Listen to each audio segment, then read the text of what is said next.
तो ये बात है 1945 की, जब जमनालाल बजाज ने बजाज कंपनी की शुरुआत की और देखते ही देखते ही जो कंपनी है वो इंडिया की मल्टीनेशनल कंपनी बन गई और आज की डेट में बजाज ऑटो वर्ल्ड की थर्ड और इंडिया की सेकंड लार्जेस्ट मैन्युफैक्चरिंग कंपनी बन गई है। तो क्या बजाज ऑटो का सफर इतना आसान रहा होगा? तो चलिए गाइस, आज की वीडियो में हम यही बात करेंगे और आज हम गाइस जानेंगे बजाज ऑटो की डिटेल हिस्ट्री के बारे में कि कैसे बजाज ऑटो वर्ल्ड की इतनी बड़ी कंपनी बन गई। और आज हम ये भी जानने वाले हैं कि बजाज ऑटो के पूरे करियर में कैसे उतार चढ़ाव आए। तो गाइस, आज की वीडियो काफी इंफॉर्मेटिव होने वाली है और मैं हूं गौरव और आप देख रहे हैं गाड़ी स्टार्ट। तो चलिए गाइस, वीडियो को शुरू करते हैं। चलो भाई। तो गाइस, एग्जैक्टली 29 नवंबर 1945 को बजाज कंपनी की शुरुआत हुई और तब इस कंपनी का नाम था बजराज ट्रेडिंग कॉर्पोरेशन प्राइवेट लिमिटेड। और उस समय ये जो कंपनी थी वो सिर्फ 2 व्हीलर और 3 व्हीलर को दूसरी कंट्रों से इंडिया के अंदर इंपोर्ट करके ये वाली कंपनी बस सेल करती थी। और गाइस, फिर 1959 आते आते बजराज ट्रेडिंग कॉर्पोरेशन को इंडियन गवर्नमेंट से लाइसेंस मिल गया कि वो इंडिया के अंदर 2 व्हीलर और 3 व्हीलर को मैन्युफैक्चर कर सके। और उस समय गाइस, बजाज के पास ऑटो बनाने की तो टेक्नोलॉजी थी, बट यहाँ पर 2 व्हीलर को कैसे मैन्युफैक्चर करते हैं ये टेक्नोलॉजी गाइस बजाज कंपनी के पास नहीं थी। तो यहाँ पर फिर उसी साल बजाज ऑटो ने पियागो कंपनी से उसकी वेस्पा स्कूटर को इंडिया के अंदर मैन्युफैक्चर करने का लाइसेंस पियागो कंपनी से लिया। और फिर बहुत सालों तक बजाज ऑटो ने वेस्पा के स्कूटर को इंडिया के अंदर मैन्युफैक्चर किया और अंडर वेस्पा लाइसेंस के थ्रू इंडिया के अंदर वेस्पा स्कूटर को सेल भी किया। और फिर 1960 आते आते ये कंपनी एक पब्लिक लिमिटेड कंपनी बन गई और फिर जो कंपनी के ब्रांड का नाम है वो बजाज हो गया। और फिर जितने भी बजराज ट्रेडिंग कंपनी के ऑटो थे या उनके डेवलप किए स्कूटर थे, उनके जो ब्रांड का नाम था वो कंपनी ने बजाज रख दिया। और फिर 1960 में बजाज ने अपना पहला स्कूटर को लॉन्च किया जिसका नाम था वेस्पा 125, जो कि इंडिया के अंदर सेल किया जाना था पियागो के लाइसेंस के अंडर। और फिर कई सालों तक बजाज ऑटो ने कई सारे वेस्पा के स्कूटर को इंडिया के अंदर डेवलप किया और सेल किया। और फिर 1971 आते आते बजाज ऑटो ने अपने कई डिजाइन के 3 व्हीलर को इंडिया के अंदर डेवलप किया और उस समय इंडिया के अंदर बजाज के 3 व्हीलर की काफी ज्यादा डिमांड बढ़ चुकी थी। और बजाज ऑटो के करियर में मेन टर्निंग पॉइंट तब आया जब बजाज ऑटो ने इंडिया के अंदर अपना बजाज चेतक स्कूटर को लॉन्च किया। और जो चेतक नाम था वो इंस्पायर्ड था महाराणा प्रताप के घोड़े से और उसका नाम भी चेतक था। और इंडियन मार्केट के अंदर बजाज चेतक ने काफी ज्यादा ग्रो किया और इंडियन मार्केट के अंदर जो बजाज चेतक था वो काफी ज्यादा अफोर्डेबल स्कूटर भी था। और उसके बाद 1971 आते आते बजाज और वेस्पा मोटर का जो एग्रीमेंट था वो खत्म हो गया और फिर बजाज ऑटो ने अपने ही प्रोडक्ट को अपने R&D सेंटर के अंदर डेवलप करने में फोकस किया। और फिर बजाज ऑटो ने अपने कई सारे प्रोडक्ट को डेवलप किया जिनमें से गाइस थे बजाज सुपर, बजाज प्रिया और ऐसे कई सारे 2 व्हीलर थे जो कि उस समय बजाज ऑटो ने डेवलप किए। और फिर 1981 में बजाज ऑटो ने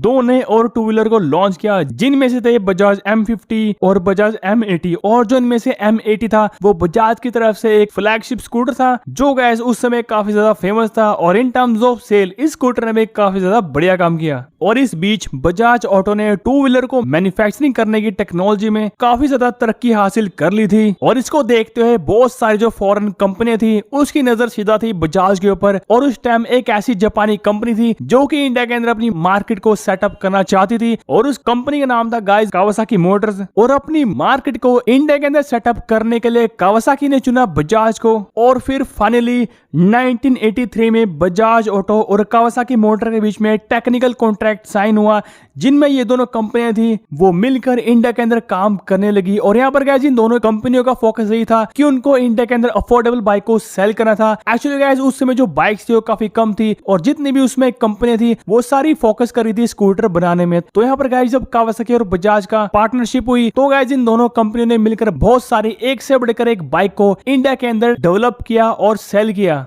अच्छा।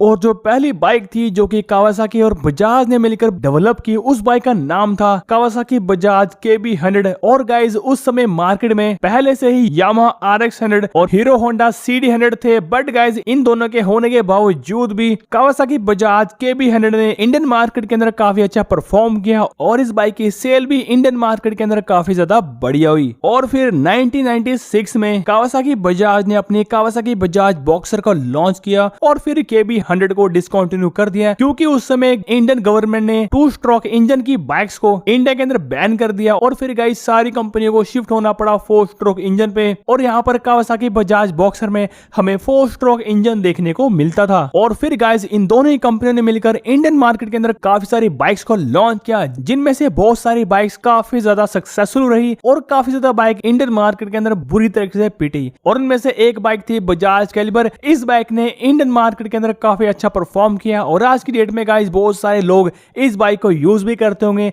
और आप में से गाइस अगर आप इस बाइक को यूज करते हो तो प्लीज गाइस आप ये चीज हमारे साथ कमेंट सेक्शन में शेयर कीजिएगा। और फिर गाइस सन 2000 आते आते बजाज और कावासाकी मोटर के बीच में जो रिलेशन थे वो धीरे धीरे खराब होने लगे। और इसके पीछे का जो रीजन था वो ये था कि बजाज ऑटो कावासाकी से ये चाहता था कि वो अपनी सुपर बाइक सी टेक्नोलॉजी को हमारे साथ शेयर करें, और बजाज ये चाहता था कि वो दोनों मिलकर इंडिया के अंदर एक बजट सुपर बाइक को लॉन्च करें। बट यहाँ पर गाइस जो कावासाकी इंडिया के चेयरपर्सन थे वो आनाकानी करने लगे। और गाइस फिर देखते ही देखते समय के साथ साथ इन दोनों कंपनियों के बीच में जो रिलेशन था वो धीरे धीरे खराब होने लगा। और फिर गाइस 2001 के बाद बजाज और कावासाकी ने इंडिया के अंदर अपनी कोई भी नई बाइक्स को डेवलप नहीं किया। और यहाँ पर जो कावासाकी था वो अपनी अलग बाइक को डेवलप करा था और बजाज भी फोकस यही करा था कि वो भी अपनी अलग तरीके की बाइक को इंडिया के अंदर डेवलप करे। और गाइस फिर एक साल के बाद बजाज ऑटो ने अपने पल्सर ब्रांड को इन्वेंट किया। और यहाँ पर गाइस पल्सर ब्रांड बजाज के लिए काफी लकी साबित हुआ। और फिर देखते ही देखते बजाज ने पल्सर ब्रांड की कई बाइक्स को इंडिया के अंदर लॉन्च किया।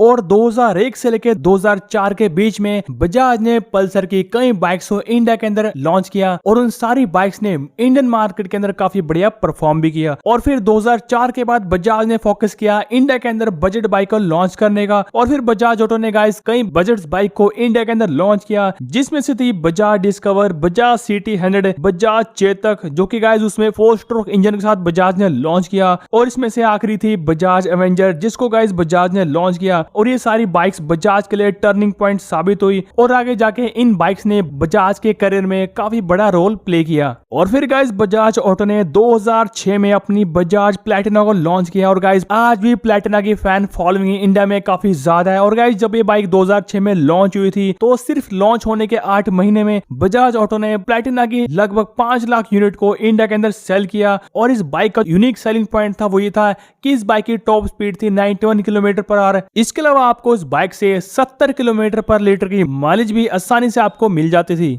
और अभी तो रुको, क्लाइमैक्स अभी बाकी है। और फिर गाइस अप्रैल 2007 में बजाज ने लॉन्च की अपनी बजाज पल्सर क्रिस्टल DTSI। और गाइस आप में से बहुत कम लोग इस बाइक के बारे में जानते होंगे और ये बाइक आती थी 200 सीसी इंजन के साथ। तो गाइस ऐसा क्या हुआ कि बजाज को उस बाइक को बंद करना पड़ा। तो गाइस यहाँ पर आपको उस बाइक के अंदर जो दिखते थी वो काफी ज्यादा आपको देखने को मिलती थी। और इस बाइक में सबसे बड़ी प्रॉब्लम ये थी कि इस बाइक का जो इंजन था वो इतना अच्छा नहीं था। और यहाँ पर गाइस फिर इस बाइक के लॉन्च होने के कुछ महीने बाद बजाज ऑटो ने अगस्त 2007 में अपने नए इंजन को डेवलप किया, जिसका नाम था DTS-SI इंजन। और ये इंजन गाइस काफी ज्यादा पावरफुल भी था और काफी ज्यादा एडवांस भी था पहले वाले इंजन से। और जो बजाज की पल्सर क्रिस्टल थी वो कुछ ही महीनों में कंपनी ने उसको डिस्कंटिन्यू भी कर दिया। और गाइस आप में से बहुत ही कम लोग इस बाइक के बारे में जानते होंगे। तो गाइस अगर आपको इस बाइक के बारे में पता था तो प्लीज हमारे साथ कमेंट सेक्शन में शेयर कीजिएगा। और फिर गाइस DTS-SI इंजन के साथ बजाज ऑटो ने अपनी काफी सारी बाइक्स को दोबारा से लॉन्च किया, जिसमें से थी बजाज XCD 125, बजाज डिस्कवर, बजाज प्लैटिना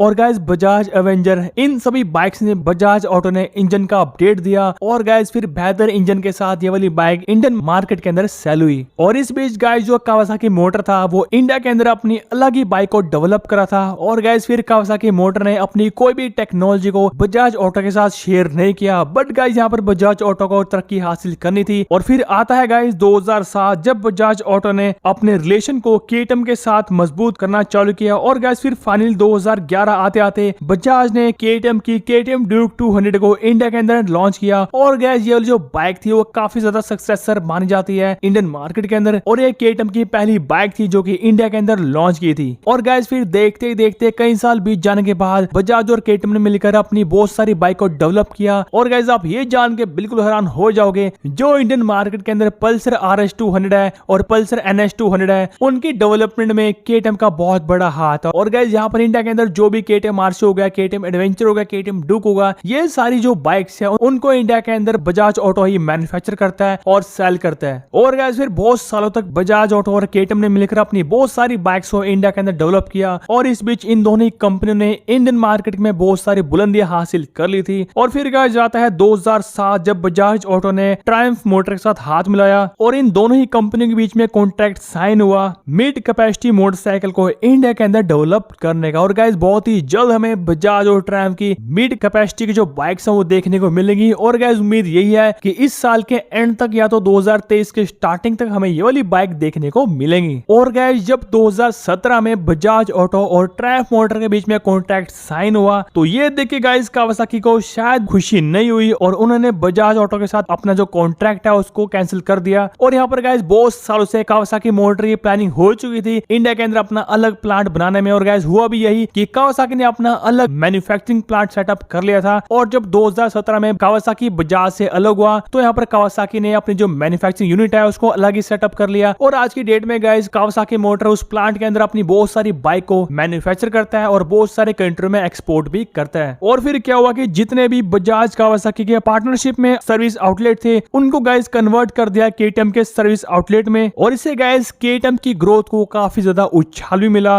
और गाइस आज की डेट में बजाज ऑटो इंडिया के अंदर KTM की बाइक तो बना ही रहा है, साथ ही साथ ट्रायम्फ मोटर की काफी सारी बाइक्स को इंडिया के अंदर मैन्युफैक्चर भी कर रहा है। और गाइस 26 नवंबर 2019 को बजाज ऑटो ने लगभग 58 करोड़ के आसपास इन्वेस्ट किया है अपनी अपकमिंग इलेक्ट्रिक स्कूटर में, जो कि गाइस हमें 2023 तक इंडियन रोड के ऊपर देखने को मिलेगी। और गाइस आज की डेट में बजाज ऑटो वर्ल्ड की 3rd मोस्ट वैल्यूएबल कंपनी बन चुके हैं और इंडिया की बजाज ऑटो जो है वो 2nd मोस्ट वैल्यूएबल कंपनी है। और इंडिया के अंदर गाइस बजाज ऑटो के 3 बड़े बड़े मैन्युफैक्चरिंग प्लांट है जिसके अंदर गाइस इतनी ज्यादा प्रोडक्शन होती है बाइक्स की कि आप सोच भी नहीं सकते। और यहाँ पर लगभग 57 कंट्रियों में बजाज ऑटो अपनी बाइक्स को इंडिया से इंपोर्ट करता है। तो गाइस आप इससे हिसाब लगा सकते हो कि भाई कितनी प्रोडक्शन होती होगी बजाज ऑटो के इन तीनों प्लांट के अंदर। तो गाइस यही थी स्टोरी बजाज ऑटो की कि बजाज ऑटो ने कैसे ग्रो किया और बजाज ऑटो के जीवन में कैसे उतार चढ़ाव आए। तो गाइस उम्मीद करता हूं कि आपको ये वाला वीडियो अच्छा लगा होगा। तो गाइस अगर आपको ये वाला वीडियो अच्छा लगा है तो प्लीज वीडियो को लाइक कर देना और इस चैनल को सब्सक्राइब कर देना। तो गाइस आपसे बहुत ही जल्द मुलाकात होगी नए वीडियो में नए टॉपिक के साथ। आपका दिन शुभ रहे।